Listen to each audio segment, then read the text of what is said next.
Hi, welcome back to MacBook Basics. In this episode, I'm going to show you how to sort and organize using the Finder. So let's get organized. I'm going to show you my desktop. And here we go. So as you learned in the last episode, you can find your Finder in your dock, click on Finder to open it up. I showed you several different areas last time where you're able to change the view so that you can sort things more easily. But I want to show you how you can also learn things about your files. So I'm going to show you a couple things right here. If you click on name, it's going to resort all of your items alphabetically or reverse alphabetically. So as you can see right now, I clicked on it, it's going from Z to A, and now if I click on it again, it's going from A to Z. You can also sort by the date modified. This is very helpful to me when I'm trying to find something that I've completed recently or updated recently. This is going to tell me the last time that I modified it or changed it. So you can sort in that way too, and it's going to give you the most recent at the top. And if you click on it again, it will give you the oldest at the top. You can also sort by size. This is a good thing to do when you're trying to clear out and do some spring cleaning on your device, on your MacBook. You can click by size and see how large the files are. Again, you click on it once, smallest to largest, click on it again, largest to smallest. And you can also search the kind. So this is going to sort all of your files by the kind. So you'll see all my folders are at top here, and then it kept all of my PDF documents together, and so on. So it's going to just give you an alphabetical list. Click on it once, it's A to Z. Click on it again, it's Z to A. Okay, now there's also something else you could do if you decided to.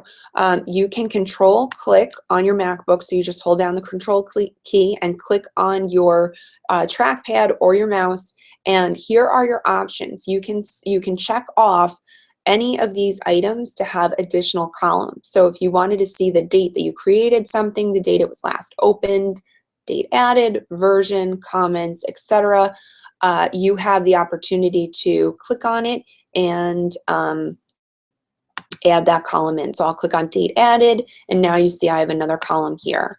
And if you need to resize your columns, because sometimes, you know, we get these something like this where it's very difficult to try to understand what that file name is.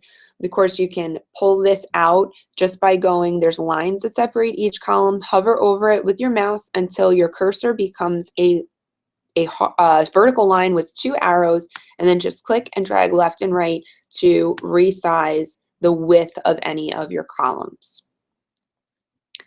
Another thing that I think is really great, and I did highlight this briefly in our last episode, but this creating folders is very, very helpful to me because it helps me stay organized. So I like to try to come up with folder names that are pretty general, and then try to put the documents that I know are important in those particular folders. So I'm going to show you again how to make a new folder. So once I'm in the Finder, and you'll know you're in the Finder not only because this is open, but because it says Finder right here to the right of your Apple icon.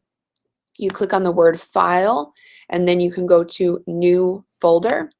And this is going to give you a new untitled folder already highlighted. As soon as you see that, all you have to do is type the name of your folder, and this is going to be, I'm going to name this quotes, or budget, or, you know, chapter 1 tests, documents, whatever it may be. And all I have to do is just highlight and drag.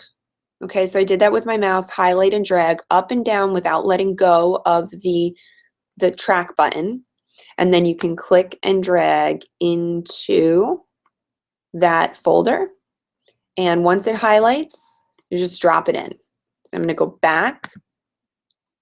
And now all of that is in this folder. If I want to move it back, all I have to do is highlight again and drag it back out.